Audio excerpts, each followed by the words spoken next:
विज्ञानाच्या युगात जग वेगानं प्रगत होत असलं तरीही ग्रामीण भागात मात्र अजूनही अंधश्रद्धेचे बळी पडण्याचे प्रकार समोर येत आहेत. कोल्हापूर जिल्ह्यातील भुदरगड तालुक्यातील कूर गावातून एक अघोरी आणि धक्कादायक प्रकार समोर आलाय.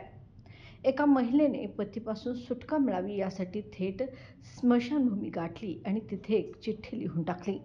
या चिठ्ठीसोबत काळी बाहुली, लिंबू आणि इतर अघोरी साहित्य आढळून आले आहे.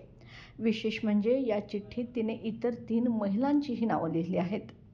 ग्रामस्थ एका व्यक्तीच्या अंत्यविधीसाठी स्मशानभूमीत गेले असता त्यांना हा प्रकार निदर्शनास आला.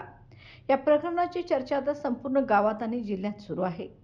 संबंधित महिला कोण आणि तिने हे कृत्य का केलं याचा तपास लागलेला नाही. या प्रकारामुळे पुन्हा एकदा अंधश्रद्धा आणि अघोरी प्रथा समाजात किती खोलवर रुजल्या आहेत याचा प्रत्यय येतोय.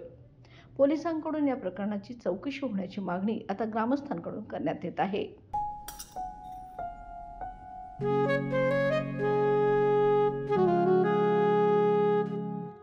बाबा, आज येताना बासुंदी घेऊन या ना. अगं, कालच आपण आईचा वाढदिवस होता म्हणून आणली होती ना. ऐकलं, गोकुळची बासुंदी पुन्हा खावीशी वाटतेय.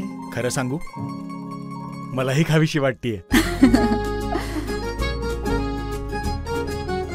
पुन्हा पुन्हा खावीशी वाटणारी गोकुळ बासुंदी.